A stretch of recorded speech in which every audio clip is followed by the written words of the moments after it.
धरणपूर नावाच्या गावात अर्जुन नावाचा एक मुलगा राहत होता. गरीब घरात जन्मलेला अर्जुन लहानपणापासूनच कष्टाला सरावलेला होता. पण त्याच्या डोळ्यात मात्र मोठी स्वप्न होती. त्याचं एकच ध्येय होतं की एक दिवस मी मोठ्या नोकरीला लागणार. अर्जुनचे वडील गणपत हे शेतात मजुरी करून घर चालवत होते, तर आई सुनीता घर सांभाळत होती. घरात पैशांची नेहमीच कमतरता असायची, पण संस्कारांची कधीच कमी नव्हती. अर्जुन लहानपणापासूनच अभ्यासात खूप हुशार होता. शाळेत शिक्षक त्याचं नेहमीच कौतुक करायचे आणि म्हणायचे की हा मुलगा एक दिवस खूप मोठं होणार. पण परिस्थिती मात्र नेहमीच त्याच्या वाटेत अडथळे आणायची. शाळा सुटल्यावर तो वडिलांसोबत शेतात काम करायला जायचा. दिवसभर कष्ट करूनही तो रात्री उशिरापर्यंत अभ्यास करत बसायचा. छोट्याशा दिव्याच्या प्रकाशात तो पुस्तकं वाचत असताना त्याच्या डोळ्यात थकवा दिसायचा, पण मनातली जिद्द कधीच कमी होत नव्हती. अशातच एक दिवस गावात एक नवीन कुटुंब राहायला आलं. त्या कुटुंबासोबत आली सावी. सावी दिसायला साधी, स्वभावाने शांत आणि मनाने खूप समजूतदार होती. अर्जुनने तिला पहिल्यांदाच पाहिलं तेव्हा ती विहिरीवर पाणी भरत होती. सूर्यकिरण तिच्या चेहऱ्यावर पडले होते आणि त्या क्षणी अर्जुन काही क्षणांसाठी थांबून गेला. त्यानं काहीच बोललं नाही, पण त्या एका क्षणाने त्याच्या मनात एक वेगळीच भावना निर्माण झाली. काही दिवसांनी गावातल्या ओळखीने अर्जुन आणि सावीची भेट झाली.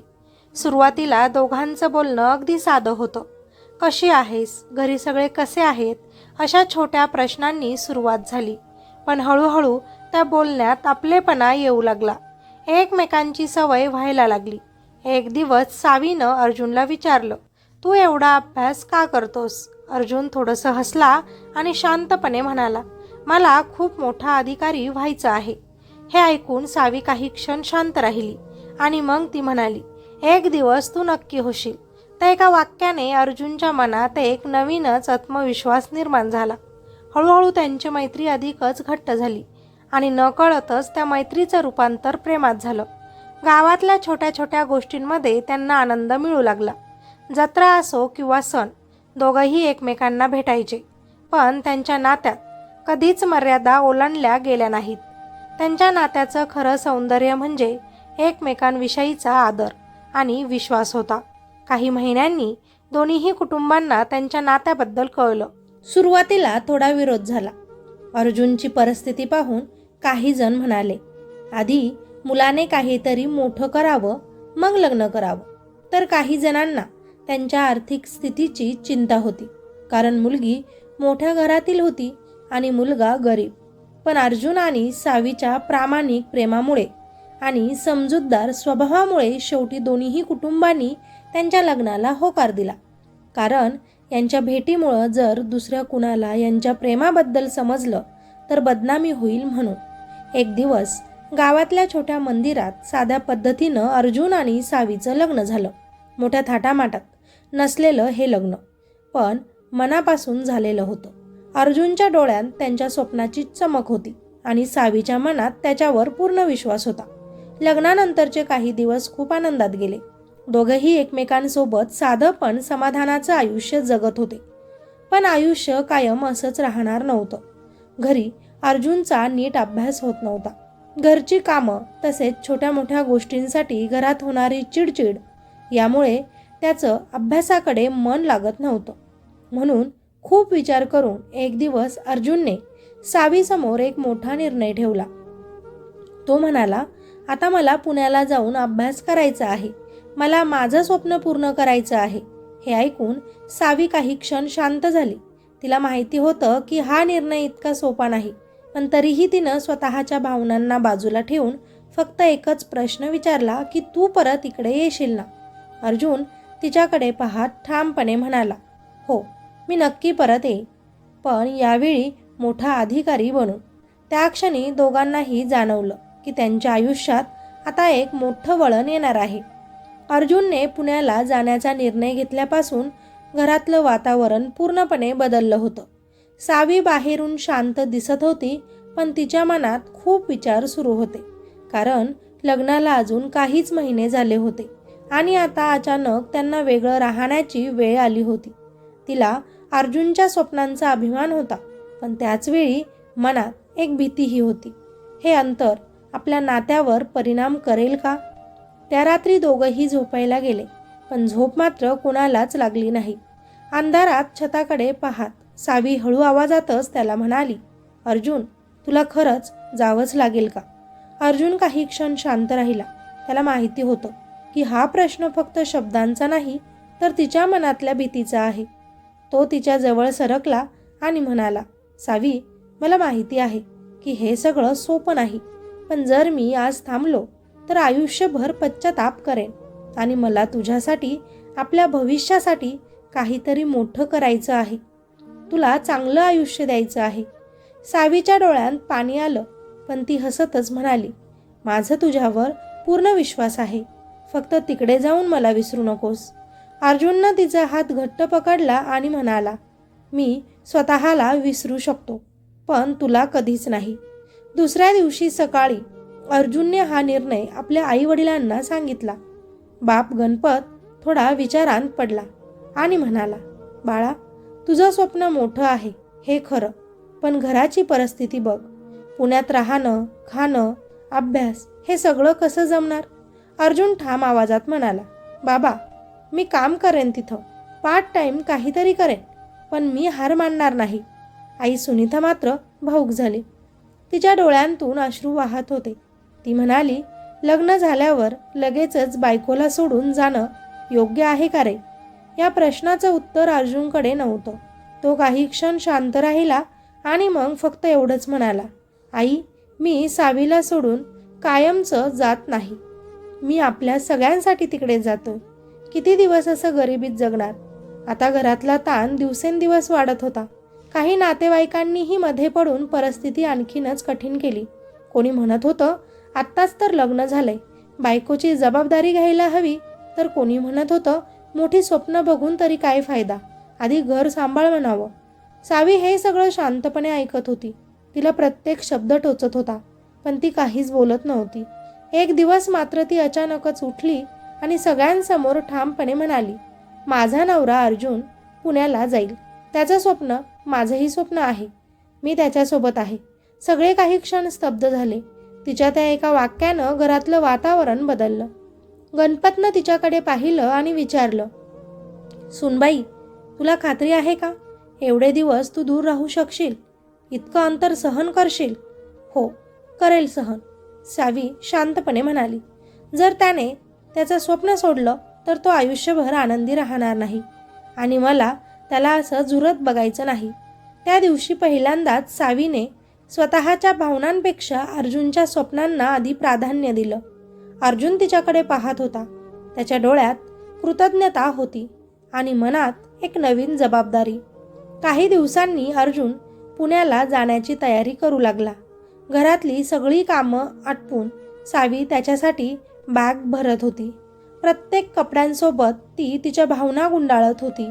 अचानक तिच्या हातात अर्जुनचा जुना शर्ट आला. तो शर्ट हातात धरून ती काही क्षण थांबली. तिच्या डोळ्यांतून अश्रू ओघळले. अर्जुननं ते पाहिले आणि तिच्या जवळ येत म्हणाला, सावी, रडू नकोस, मी लवकरच परत येईन. सावीनं स्वतःला सावरलं आणि हसतच म्हणाली, मी रडत नाहीये, फक्त डोळ्यात धूळ गेली. पण तिच्या आवाजातला कंप तिचं खरं मन सांगत होता. जाण्याचा दिवस आला.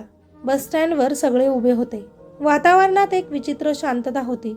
अर्जुनने आईवडिलांचे आशीर्वाद घेतले. सावी थोडी दूर उभी होती. तिच्या डोळ्यात खूप काही होतं, पण शब्द मात्र नव्हते. अर्जुन तिच्याकडे गेला. काही क्षण दोघंही एकमेकांकडे फक्त पाहत राहिले. शेवटी सावीनं हळू आवाजात विचारलं, कधी फोन करशील? अर्जुन हलकसं हसला आणि म्हणाला, दररोज.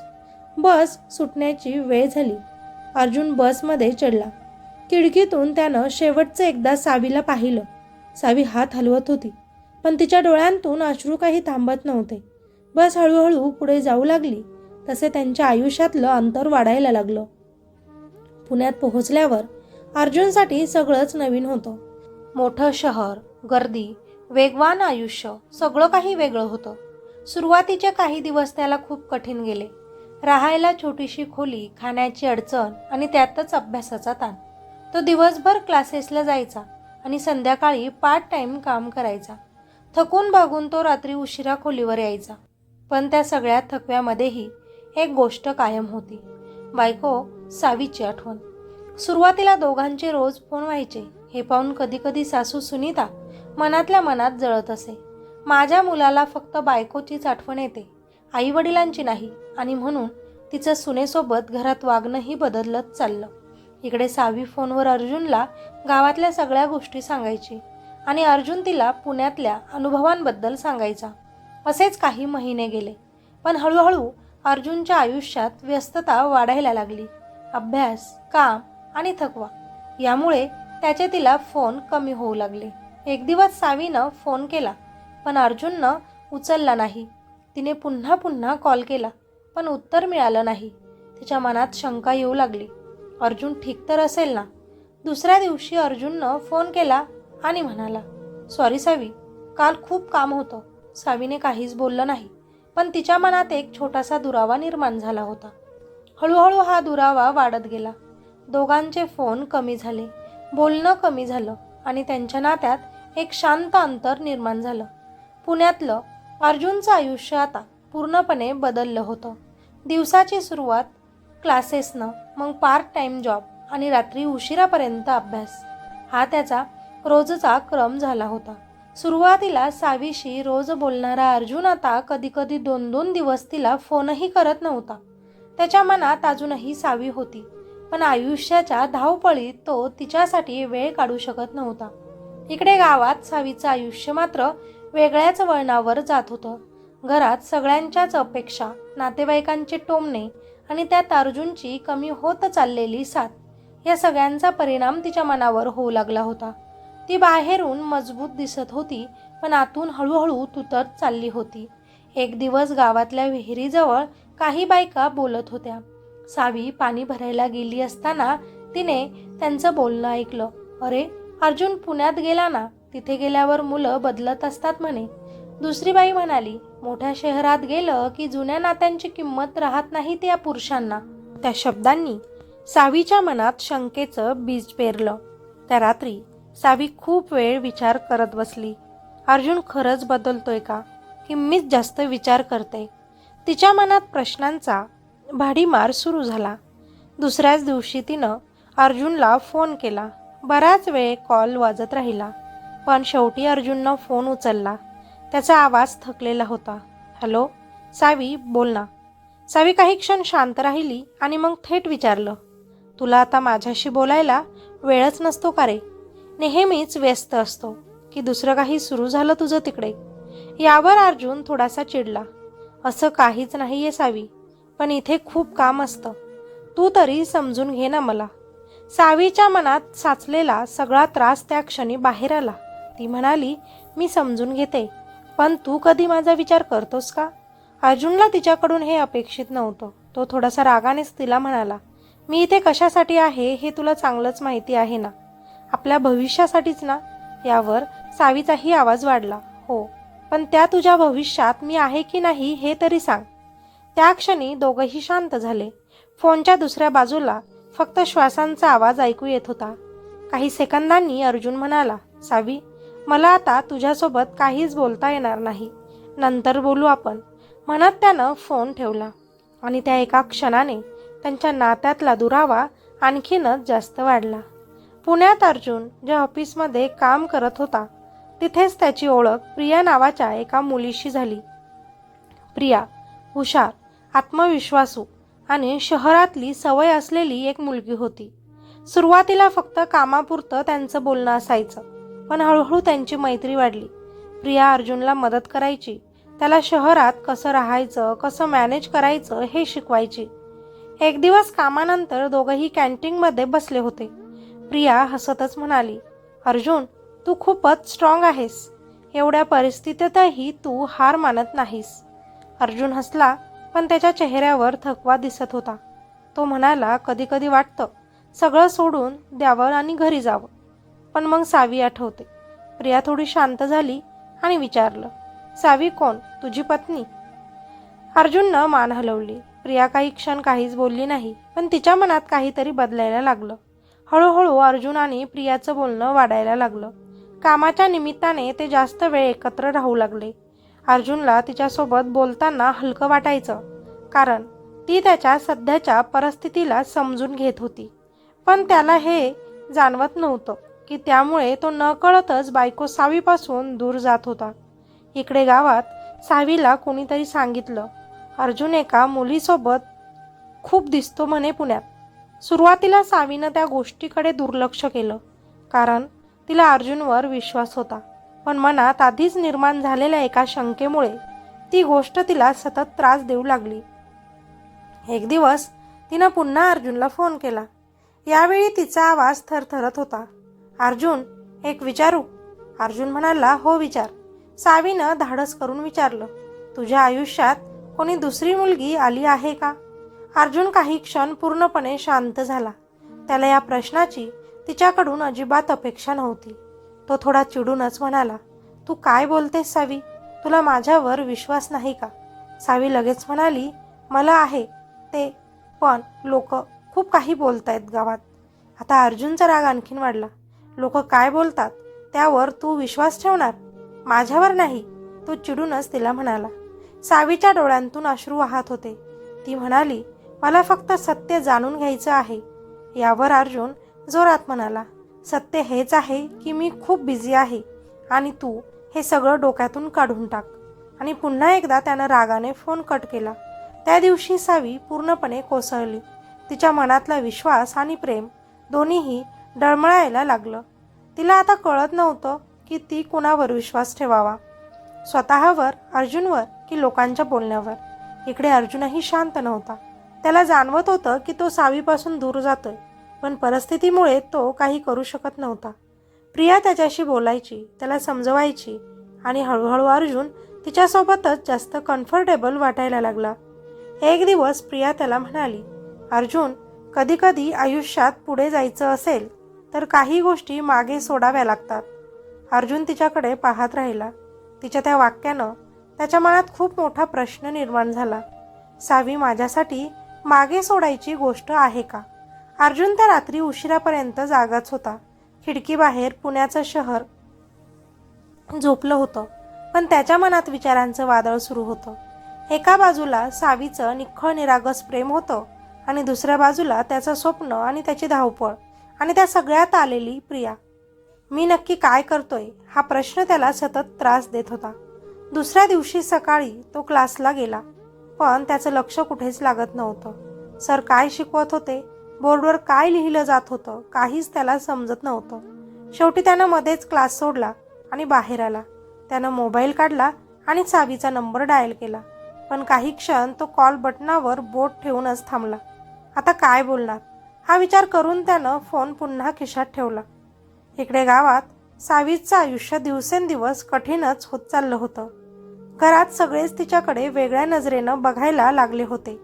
कोणी थेट काही बोलत नव्हतं, पण प्रत्येक नजरेत एक प्रश्न होता, अर्जुन खरंच अजूनही तिच्यासोबत आहे का? त्या नजरा सहन करणं सावीला जड जात होतं. एक दिवस सावीच्या सासूबाईंनी तिला विचारलं, अर्जुनशी सगळं ठीक आहे ना तुझं? सध्या फोनवर जास्त दिसत नाही. सावी काही क्षण गप्प बसली. तिला खरं सांगायचं होतं, पण शब्द सापडत नव्हते. शेवटी ती फक्त एवढंच म्हणाली, हो आई, सगळं ठीक आहे. पण तिच्या डोळ्यांतलं दुःख लपलं नाही. त्या रात्री सावी एकटीच अंगणात बसली होती. आकाशात चंद्र होता, पण तिच्या आयुष्यात मात्र अंधार वाढतच चालला होता. तिनं मोबाईल हातात घेतला आणि अर्जुनचा नंबर पाहतच राहिली. फोन करू का की नको या विचारात ती अडकली होती. शेवटी तिने त्याला फोन केलाच, पण पुन्हा एकदा कॉल उचलला गेला नाही. त्या क्षणी तिच्या मनात काहीतरी तुटलं. पुण्यात अर्जुन ऑफिसमध्ये बसला होता. मोबाईल सायलेंटवर होता. कॉल मिस झाल्याचं त्याला कळलं, पण तो काही वेळ तसाच बसून राहिला. त्याला कळत होतं की तो सावीपासून दूर जातोय, पण तो स्वतःलाच थांबवू शकत नव्हता. तेवढ्यात प्रिया त्याच्या जवळ आली. अर्जुन, तू ठीक आहेस ना?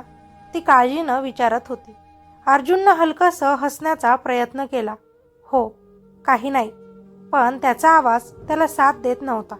प्रिया त्याच्या शेजारी बसली आणि म्हणाली, तुला माहिती आहे, तू स्वतःला खूप त्रास देतोयस. कधी कधी आयुष्य सोपं करून घ्यायला हवं. अर्जुन तिच्याकडे पाहत राहिला.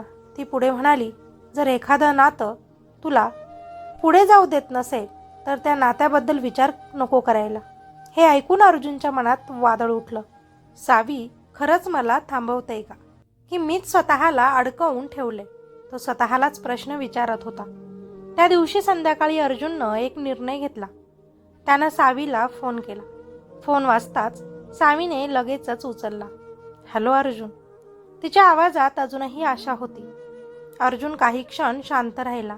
त्याच्या मनात शब्द होते, पण ते बोलायला त्याला खूप अवघड जात होतं. शेवटी तो हळू आवाजात म्हणाला, सावी, मला तुझ्याशी काही बोलायचं आहे. सावीचा श्वास थांबला. तिला जाणवलं काहीतरी मोठं घडणार आहे.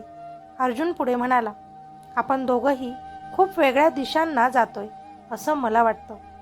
मी इथे खूप बदललोय आणि कदाचित तिथे तूही. सावीच्या डोळ्यांतून अश्रू वाहू लागले. ती थरथरत म्हणाली, म्हणजे काय म्हणायचं आहे तुला? अर्जुनने डोळे बंद केले आणि एक दीर्घ श्वास घेतला. मला वाटतं आपण थोडा वेळ एकमेकांपासून दूर राहायला हवं. ती हसली आणि म्हणाली, दूरच आहोत की? तसं नाही, कॉन्टॅक्टच नको ठेवायला. असं फोनही बंद करू आता. त्या एका वाक्यानं सावीचं जग कोसळलं. यावर ती रडत म्हणाली, अर्जुन, आपण आधीच दूर आहोत. अजून किती दूर जायचं आहे तुला माझ्यापासून? अर्जुन शांत होता. त्याच्याकडे उत्तर नव्हतं. सावी पुन्हा म्हणाली, तू मला सोडून चाललायस का? तिचा आवाज आता तुटत होता. काही सेकंद शांतता आणि मग अर्जुननं हळू आवाजातच उत्तर दिलं, कदाचित. हो समज. त्या क्षणी सावीच्या हातातून मोबाईल खाली पडला. तिच्या कानात फक्त एकच शब्द घुमत होता, हो कदाचित. यावेळी तिनं फोन कट केला. त्या रात्री सावी खूप रडली. तिच्या आयुष्यातलं सर्वात मोठं दुःख तिने त्या दिवशी अनुभवलं. ज्या माणसासाठी तिने सगळं सहन केलं, त्याच माणसाने आज तिला एकटं सोडून दिलं होतं. इकडे अर्जुनही शांत नव्हता. फोन ठेवून तो खुर्चीवर बसला आणि डोकं हातात धरून बसून राहिला. त्याच्या डोळ्यांत पाणी होतं, पण तो रडू शकत नव्हता. त्यानं स्वतःचं मन कठोर केलं होतं. प्रिया दुरून हे सगळं पाहत होती. तिला कळत होतं की अर्जुननं मोठा निर्णय घेतला आहे. ती त्याच्या जवळ आली आणि हळू आवाजातच त्याला म्हणाली, तू योग्य तो निर्णय घेतलास. पण अर्जुनच्या मनात एकच प्रश्न घुमत होता, खरंच हा योग्य निर्णय आहे का? त्या रात्री 2 हृदयं तुटली, एक गावात आणि एक शहरात. त्या रात्रीनंतर सावीचं आयुष्य पूर्णपणे बदललं. सकाळ झाली, सूर्य उगवला, पण तिच्या मनातला अंधार काही कमी झाला नाही. ती उठली, रोजच्या सारखी कामं करायला लागली, पण तिच्या हालचालींमध्ये आता जिवंतपणा उरला नव्हता. घरातले सासू सासरे तिच्याकडे पाहत होते, पण सासरे काही विचारायची हिंमत करत नव्हते, कारण त्यांना जाणवत होतं काहीतरी मोठं तुटलं आहे. पण सासूचे टोमणे सुरूच होते, तुझ्यासाठीच करतोय तो. तूच जाऊ दिलं, आता माझ्या मुलाची चूक दाखवू नको. यावरती काहीच म्हटली नाही, कारण सावी आता फार कमी बोलू लागली. जेवण बनवणं, घर साफ करणं, पाणी भरणं, ती सगळं काम करत होती, पण तिचं मन कुठेच नव्हतं. रात्री झोपताना ती मोबाईल हातात घेऊन अर्जुनचा नंबर बघायची, पण फोन करण्याची हिंमत तिच्यात उरली नव्हती. एक दिवस तिच्या आईचा तिला फोन आला. कशी आहेस ग? आईनं प्रेमाने विचारलं. हे ऐकताच सावीच्या डोळ्यांत अश्रू आले, पण तिनं स्वतःला सावरत उत्तर दिलं, मी ठीक आहे. आईला तिचा आवाज ऐकूनच कळलं की काहीतरी बरोबर नाही. ती म्हणाली, सावी, काही प्रॉब्लेम असेल तर मला सांग, मनात काहीच ठेवू नकोस. सावी काही क्षण शांत राहिली आणि मग अचानक तिचं मन मोकळं झालं. ती रडत रडत सगळं सांगू लागली. आई काही वेळ शांतपणे ऐकत राहिली. मग ती हळू आवाजात म्हणाली, बाळा, आयुष्यात कधी कधी आपल्याला खूप मोठे धक्के बसतात, पण त्यातूनच आपण मजबूत होतो. तू स्वतःला सावर, अजून सगळं संपलेलं नाही. आईचे शब्द सावीच्या मनाला थोडासा आधार देऊन गेले, पण जखम अजूनही ताजी होती. त्या दिवशी सावीनं एक निर्णय घेतला. ती आता स्वतःसाठी जगायला सुरुवात करणार होती. दुसऱ्या दिवशी सकाळी ती उठली आणि नेहमीसारखी कामं आटोपली, पण आज तिच्या चेहऱ्यावर थोडासा वेगळा भाव होता, निर्धाराचा. तिनं सासूबाईंना सांगितलं, आई, मला पुढे शिकायचं आहे, काहीतरी काम करायचं आहे. सासूबाईंना आश्चर्य वाटलं, पण त्यांनी तिच्या डोळ्यांतला आत्मविश्वास पाहिला आणि मान हलवली. कर तूही, आम्ही तुझ्यासोबतच आहोत. सावीने गावातल्याच एका छोट्या प्रशिक्षण केंद्रात प्रवेश घेतला. तिथे ती शिवणकाम शिकू लागली. सुरुवातीला तिला खूप अवघड जात होतं, पण हळूहळू ती सगळं शिकू लागली. मशीनवर बसून कपडे शिवताना तिचं मन थोडंसं शांत व्हायचं. त्या प्रत्येक टाक्यात ती तिचं दुःख विसरण्याचा प्रयत्न करत होती. इकडे पुण्यात अर्जुनचं आयुष्यही शांत नव्हतं. त्यानं घेतलेला निर्णय त्याला आतून पोखरत होता. बाहेरून तो सामान्यपणे वागत होता. क्लास, काम, प्रिया सगळं काही सुरू होतं. पण रात्री तो एकटा असताना त्याला सावीची खूप आठवण यायची. तिचं हसणं, तिचं बोलणं, तिचा विश्वास सगळं त्याच्या डोळ्यांसमोर यायचं. एक दिवस तो अभ्यास करत बसला होता, पण त्याचं लक्ष लागत नव्हतं. त्यानं पुस्तक बंद केलं आणि मोबाईल उचलला. सावीचा नंबर त्याच्या स्क्रीनवर दिसत होता. फोन करू का, हा प्रश्न त्याच्या मनात आला, पण लगेच त्यानं स्वतःला थांबवलं. आता काही अर्थ नाही, तो स्वतःशीच म्हणाला. प्रिया अजूनही त्याच्यासोबत होती. ती त्याला मोटिवेट करायची, त्याच्या प्रगतीबद्दल बोलायची. एक दिवस ती म्हणाली, अर्जुन, तू आता खूप पुढे आला आहेस, मागे वळून बघू नकोस. अर्जुननं मान हलवली, पण त्याच्या मनात मात्र सतत मागचंच फिरत होतं. दरम्यान इकडे सावीच्या आयुष्यात हळूहळू बदल दिसू लागले. ती आता स्वतःच्या पायावर उभी राहण्याचा प्रयत्न करत होती. शिवणकामातूनच तिला थोडेफार पैसेही मिळायला लागले. गावातल्या बायकांना तिचं काम आवडू लागलं. तिच्या चेहऱ्यावर आता थोडंसं हास्य दिसायला लागलं, जरी ते पूर्ण मनापासून नसलं तरी. एक दिवस प्रशिक्षण केंद्रात तिची ओळख राहुल नावाच्या मुलाशी झाली. राहुल साधा, शांत आणि समजूतदार मुलगा होता. तोही तिथेच काम शिकत होता. सुरुवातीला दोघंही फक्त कामाबद्दलच बोलायचे, पण हळूहळू त्यांच्यात मैत्री निर्माण झाली. राहुलने एक दिवस सावीला विचारलं, तू नेहमी इतकी शांत का असतेस? सावी काही क्षण गप्प बसली आणि मग हलकसं हसली. सवय झाली आहे. राहुलनं जास्त काही विचारलं नाही, पण त्याला जाणवलं की तिच्या मनात खूप काही दडलेलं आहे. हळूहळू राहुल तिच्यासाठी एक चांगला मित्र बनू लागला. तो तिला हसवायचा, तिचं मन हलकं करायचा. सावीलाही त्याच्यासोबत बोलताना थोडं बरं वाटायचं, पण तरीही तिच्या मनात अर्जुनसाठी असलेलं स्थान कुणीच घेऊ शकत नव्हतं. एका संध्याकाळी सावी घरी परतत होती. सूर्य मावळत होता आणि आकाशात केशरी रंग पसरला होता. ती थांबली आणि त्या आकाशाकडे पाहू लागली. तिच्या डोळ्यात पुन्हा अश्रू आले. ती हळू आवाजात म्हणाली, अर्जुन, तू खरंच कधीच परत येणार नाहीस का? इकडे पुण्यात त्याच वेळी अर्जुनही खिडकीत उभा राहून आकाशाकडे पाहत होता. दोघंही एकाच आकाशाकडे पाहत होते, पण त्यांच्यामध्ये आता अंतर खूप वाढलं होतं. काळ पुढे सरकत होता, पण अर्जुन आणि सावीच्या आयुष्यातली वेदना अजूनही ताजीच होती. दोघंही आपापल्या जगात व्यस्त होते, पण मन मात्र अजूनही एकमेकांभोवतीच फिरत होतं. एक दिवस पुण्यात अर्जुन आपल्या कामात गुंतलेला होता. ऑफिसमध्ये नेहमीसारखी गडबड चालू होती. अचानकच त्याच्या मोबाईलवर गावातून एक फोन आला. नंबर ओळखीचाच होता, शेजारचे काका. अर्जुननं लगेचच फोन उचलला. हॅलो काका, नमस्कार. पण समोरून येणारा आवाज घाईत आणि थोडा घाबरलेला होता. अर्जुन, ताबडतोब एकदा गावाला ये. तुझी बायको सावीबद्दल काहीतरी महत्त्वाचं सांगायचं आहे. अर्जुनच्या पायाखालची जमीन सरकली. काय झालं सावीला? ती ठीक तर आहे ना? त्याने घाबरतच त्यांना विचारलं. काकांनी थोडक्यात उत्तर दिलं, तू ये आधी, मग बोलू यावर. फोन कट झाला. अर्जुनच्या डोक्यात हजारो विचार सुरू झाले. सावीला काय झालं असेल? ती आजारी आहे का, की काही अपघात? त्याचं हृदय जोरात धडधडत होतं. त्याने लगेचच सुट्टी घेतली आणि गावाला जाण्याची तयारी केली. प्रिया त्याच्याकडे पाहत होती. ती म्हणाली, काय झालं? अर्जुननं थोडक्यातच तिला सगळं सांगितलं आणि तिथून निघून गेला. बसने प्रवास करताना अर्जुनच्या डोळ्यांसमोर सतत सावीचा चेहरा येत होता. तिचं हसणं, तिचं रडणं, तिचं तू परत येशील ना हे शब्द त्याच्या कानात घुमत होते. त्याला आता स्वतःवरच राग येत होता. मी तिला एकटं तिकडे का सोडलं, हा गिल्ट त्याला आतून खात होता. गावात पोहोचल्यावर तो थेट घरी गेला.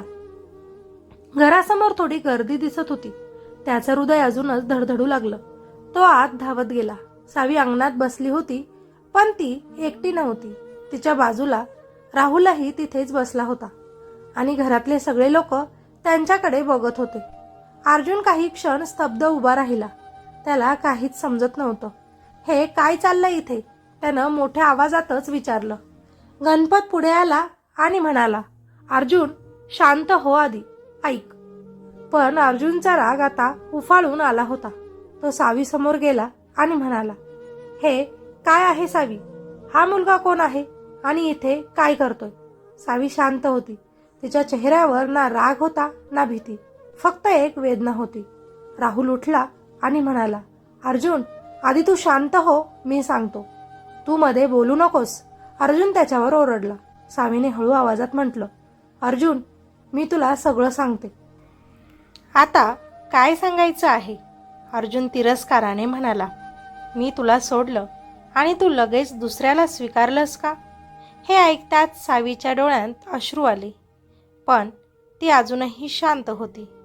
ती म्हणाली, तू मला आधीच सोडलं होतंस अर्जुन. त्या एका वाक्यानं वातावरण थंड झालं. घरातले सगळे शांत झाले.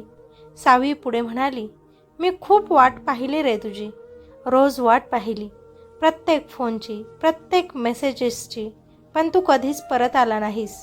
तूच म्हणाला होतास ना, कदाचित हो, तेव्हाच सगळं संपलं होतं आपल्यात. अर्जुन काही बोलू शकत नव्हता. राहुल हळू आवाजात म्हणाला, मी फक्त तिचा एक मित्र आहे अर्जुन, आणि ती खूप मोठ्या परिस्थितीतून जात होती, म्हणून आम्ही सगळे तिच्यासोबत उभे आहोत. मित्र? अर्जुन कटाक्ष टाकत म्हणाला, लोक काय बोलतायत माहिती आहे मला. तेवढ्यातच सावीच्या सासूबाई पुढे आल्या. त्या म्हणाल्या, लोक काय बोलतात ते सगळं खरं नसतं अर्जुन. मी जरी ओरडते, रागवते तिला, तरी तिच्यावर विश्वास आहे पूर्ण माझा. अर्जुन त्यांच्याकडे पाहतच राहिला. सावीनं डोळे पुसले आणि म्हणाली, अर्जुन तू इथे का आलास? हा प्रश्न ऐकून अर्जुन थोडासा गोंधळला. मला फोन आला तुझ्याबद्दल. सावी काही क्षण शांत राहिली आणि मग तिनं एक वाक्य बोललं, मीही पुढच्या आठवड्यातच शहरात जाणार आहे. काय? अर्जुन चकित झाला. हो, सावी ठामपणे म्हणाली, मला एक मोठं काम मिळालं आहे. शिवणकामाचं ट्रेनिंग पूर्ण झालंय माझं आणि आता मला शहरात जॉब मिळालाय. अर्जुन तिच्याकडे पाहतच राहिला. त्याला विश्वास बसत नव्हता. आणि राहुल? त्याने हळू आवाजात विचारलं. सावी म्हणाली, तो फक्त माझा एक चांगला मित्र आहे आणि तो मला खूप मदत करतो. अर्जुनच्या मनात सगळंच उलटलं. तो ज्याला गैर समजत होता ते सगळं खोटं निघालं. त्याला आता स्वतःशीच लाज वाटत होती. तो हळू आवाजात म्हणाला, सावी मी चूक केली, आता एक संधी दे. मी पुन्हा सगळं ठीक करतो. सावीनं त्याच्याकडे पाहिलं. तिच्या डोळ्यांत अजूनही प्रेम होतं, पण त्यासोबतच एक अंतरही होतं. ती म्हणाली, हो अर्जुन, तू खूप मोठी चुकी केली. त्या क्षणी अर्जुनला जाणवलं, सगळं अजूनही संपलेलं नाही, पण सगळं पूर्वीसारखंही राहिलेलं नव्हतं. आता त्याला परत सगळं मिळवायचं असेल तर त्याला स्वतःला सिद्ध करावं लागणार होतं. आणि सावी ही आता पूर्वीसारखी राहिली नव्हती. ती आता स्वतःच्या पायांवर उभी राहणारी मजबूत सावी झाली होती. या सगळ्या घटनेनंतर सावीचे वडील तिला त्यांच्यासोबत त्यांच्या घरी घेऊन गेले. अर्जुनलाही त्यांनी ऐकवणूक केली. 2 पैसे काय कमवायला लागला तर सगळे संस्कार विसरलास तू. ते शब्द ऐकून त्याला टेन्शन आलं. त्या दिवशी अर्जुन सावीला भेटून तर गेला होता, पण त्या भेटीनं दोघांच्याही मनाला वादळ उठलं होतं. सावी बाहेरून जरी मजबूत दिसत होती तरी आतून ती पूर्णपणे तुटलेली होती. अर्जुनचे शब्द तिच्या कानात सततच घुमत होते, सावी मला एक संधी दे. त्या रात्री सावीला झोपच लागली नाही. ती छताकडे पाहतच पडून होती. तिच्या डोळ्यांसमोर जुन्या आठवणी सतत फिरत होत्या. पहिलं प्रेम, पहिली भेट, लग्नानंतरचे सुंदर दिवस आणि मग हळूहळू सगळं कसं बदललं. अर्जुनचं बदललेलं वागणं, त्याचा राग, त्याचं दुर्लक्ष आणि शेवटी तिला एकटी सोडून जाणं. मी पुन्हा त्याच्यावर विश्वास ठेवू शकते का? ती स्वतःलाच विचारत होती. दुसऱ्याच दिवशी सकाळी सावीनं ठरवलं, भावनांमध्ये वाहून जायचं नाही. तिनं स्वतःला सावरलं.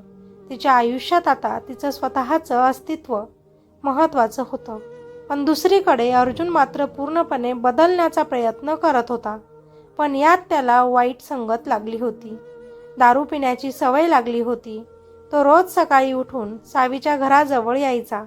लांबूनच तिची एक झलक पाहायचा आणि परत जायचा.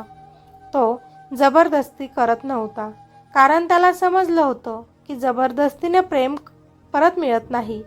एक दिवस त्यानं सावीच्या वडिलांना भेटायचं ठरवलं. काका, मला एक संधी द्या, मी खरंच बदललो आहे, अर्जुन नम्रपणे म्हणाला. सावीचे वडील काही क्षण शांत राहिले. त्यांच्या चेहऱ्यावर राग नव्हता, पण त्याच्यावर विश्वासही नव्हता. अर्जुन, मुलीच्या आयुष्याशी खेळणं सोपं असतं, पण तिला परत विश्वास देणं खूप कठीण असतं. तू जे काही केलं आहेस त्याची भरपाई इतक्या सहज होणार नाही, त्यांनी शांत पण ठाम आवाजात सांगितलं. अर्जुन खाली मान घालून उभा राहिला. त्याच्याकडे काहीच उत्तर नव्हतं. त्या दिवसानंतर अर्जुननं वेगळा मार्ग निवडला. तो शब्दांपेक्षा कृतीतून स्वतःला सिद्ध करायचा होता. तो स्वतःच्या नोकरीत जास्त लक्ष घालू लागला, मेहनत करू लागला. त्यानं आता दारू पूर्णपणे सोडली. त्याच्या मित्रांनीही त्याच्यातला बदल ओळखायला सुरुवात केली. दरम्यान सावी तिचं आयुष्य शांतपणे पुढे नेत होती. ती आता कोणावरही अवलंबून राहिली नव्हती. तिच्या चेहऱ्यावर एक वेगळीच ताकद दिसत होती. एक दिवस अर्जुन पुन्हा सावीसमोर उभा राहिला. सावी, मी काही बोलायला आलो नाही, फक्त दाखवायला आलो आहे की मी बदललो आहे, तो शांतपणे म्हणाला. सावीने त्याच्याकडे पाहिलं. तिच्या डोळ्यात राग नव्हता, पण अजूनही वेदना होती. अर्जुन, बदलणं चांगलं आहे, पण काही गोष्टी परत पूर्वीसारख्या होत नाहीत, ती हळू आवाजात म्हणाली. मला माहीत आहे, पण मी हार मानणार नाही, कारण मी तुला गमावलं आहे आणि आता मला त्याची किंमत कळली आहे, अर्जुन म्हणाला. सावी काही क्षण शांत राहिली. तिच्या मनात दोन आवाज चालू होते. एक म्हणत होता, त्याला संधी दे, आणि दुसरा म्हणत होता की पुन्हा दुखावली गेलीस तर. त्या रात्री सावीनं एक कठीण निर्णय घेतला. दुसऱ्या दिवशी तिनं अर्जुनला भेटायला बोलवलं. अर्जुनच्या मनात आशा होती. तो आनंदाने तिच्याकडे गेला. सावी, तू मला बोलवलं म्हणजे तो काहीतरी बोलणार होता, पण सावीनं त्याला थांबवलं. अर्जुन, मी खूप विचार केला, खूप वेळ स्वतःशी लढले आणि शेवटी एक निर्णय घेतला. तिचा आवाज थोडा थरथरत होता. अर्जुनचं हृदय जोरातच धडधडत होतं.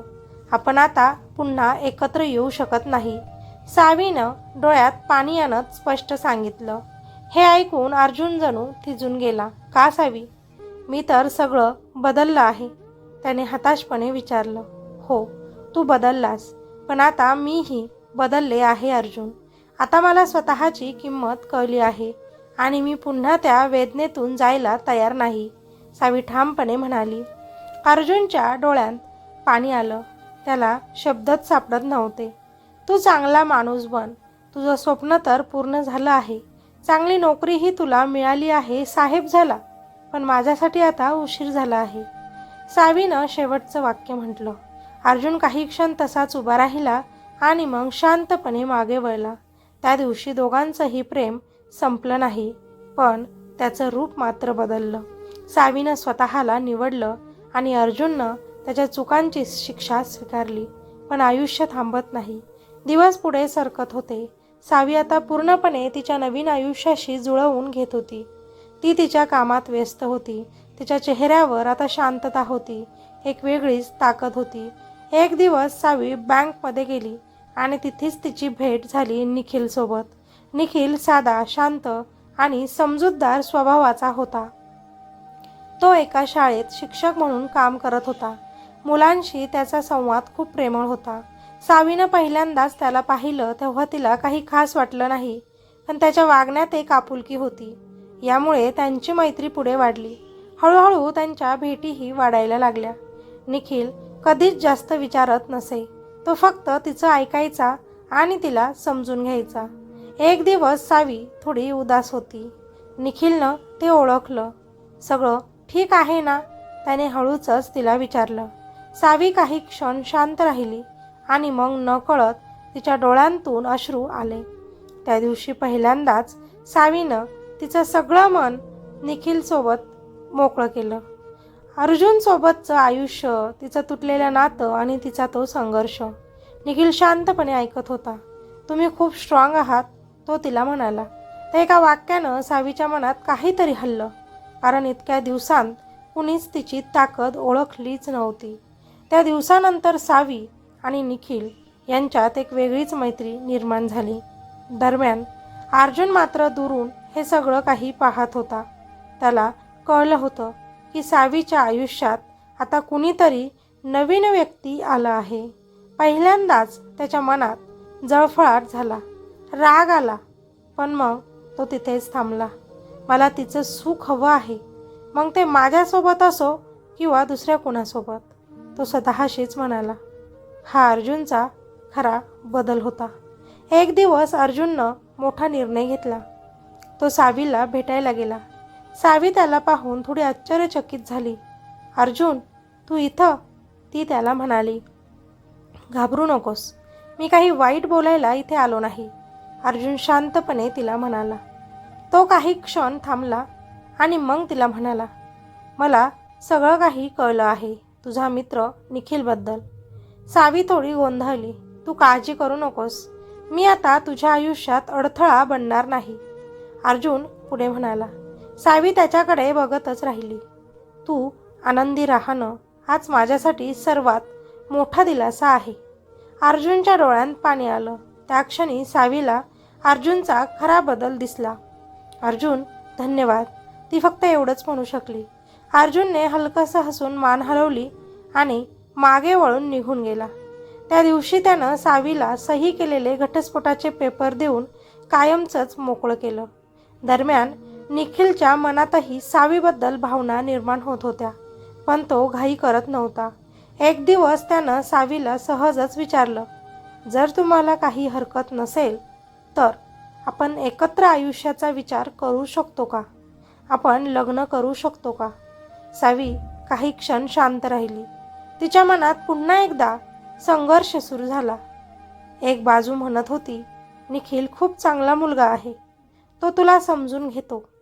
दुसरी बाजू म्हणत होती, पुन्हा एकदा नवीन व्यक्तीवर विश्वास ठेवणं योग्य आहे का? सावीनं डोळे बंद केले, विचार केला आणि तिने हळूच डोळे उघडले आणि निखिलकडे पाहिलं. मला थोडासा वेळ हवा आहे, ती म्हणाली. निखिल हसला. मी थांबू शकतो. आणि इथेच कथा पुन्हा एका वळणावर येऊन थांबली.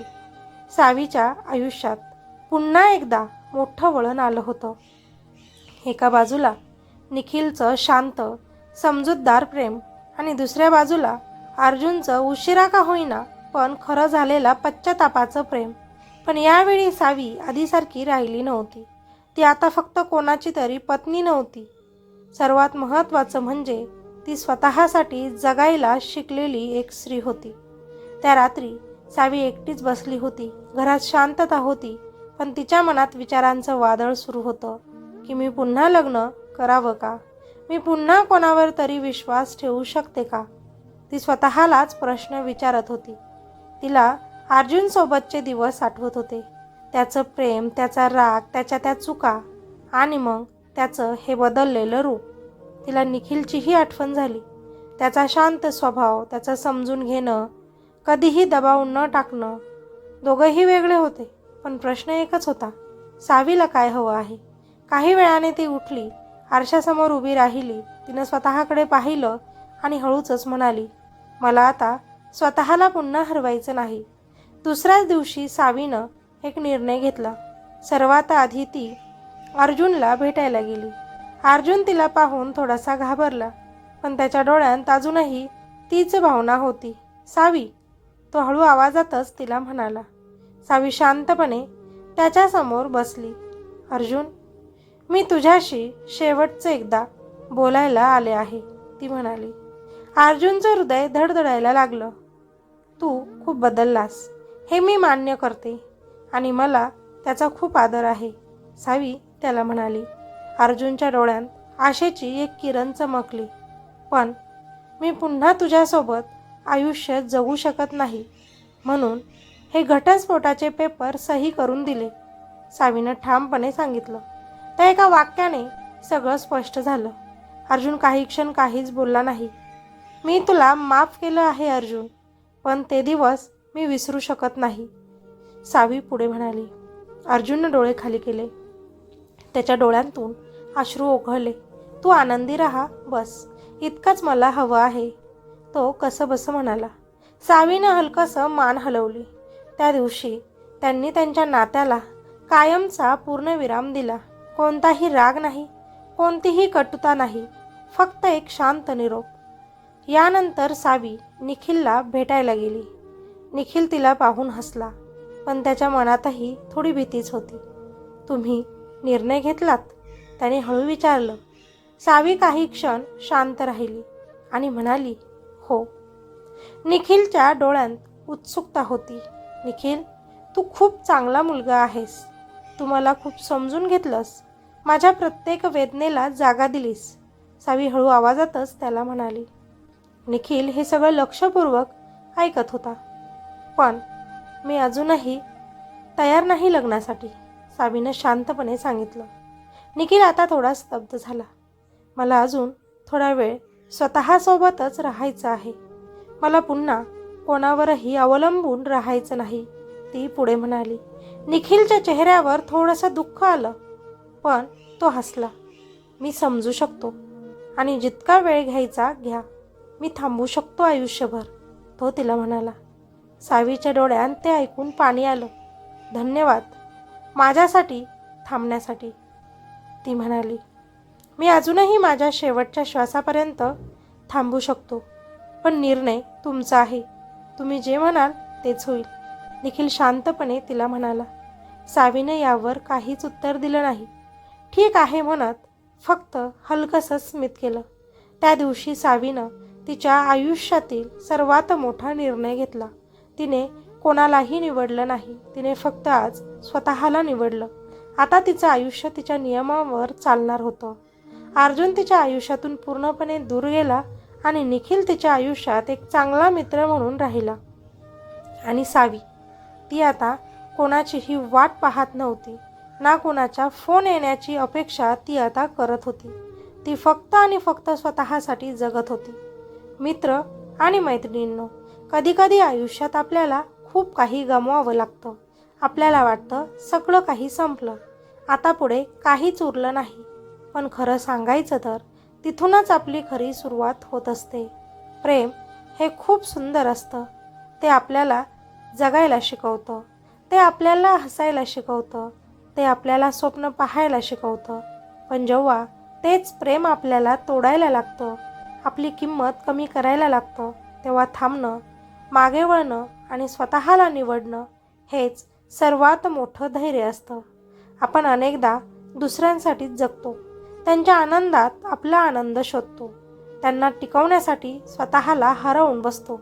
पण एक गोष्ट लक्षात ठेवायला हवी, आपण जर स्वतःलाच हरवलं तर कुणासाठीच उरत नाही. चुका सगळ्यांकडून होतात. कधी आपण चुकी करतो, कधी आपल्यावर चुकीचं होतं. पण प्रत्येक वेळी आपण तुटून पडायचं असतं का? नाही, कारण प्रत्येक वेदना आपल्याला काहीतरी शिकवते. कधीकधी माफी देणं खूप जास्त गरजेचं असतं, पण पुन्हा त्याच वेदनेत जाणं गरजेचं नसतं. माफ करणं म्हणजे सगळं विसरणं नाही. माफ करणं म्हणजे स्वतःला त्या वेदनेतून मुक्त करणं. आयुष्यात काही नाती अपूर्ण राहतात, काही प्रेम शेवटपर्यंत टिकत नाहीत, पण याचा अर्थ असा नाही की ते खोटं होतं. कधीकधी ती नाती आपल्याला घडवण्यासाठीच येतात. सगळ्यात मोठं सत्य काय आहे माहिती आहे? कोणीही कायमचं आपल्यासोबत राहत नाही, पण आपण स्वतः सोबत कायमच असतो. म्हणून स्वतःवर प्रेम करा, स्वतःची किंमत ओळखा. जिथे आदर नाही तिथे थांबू नका. जिथे मन तुटतं तिथे स्वतःला पुन्हा पुन्हा नेऊ नका. जीवन खूप मोठं आहे.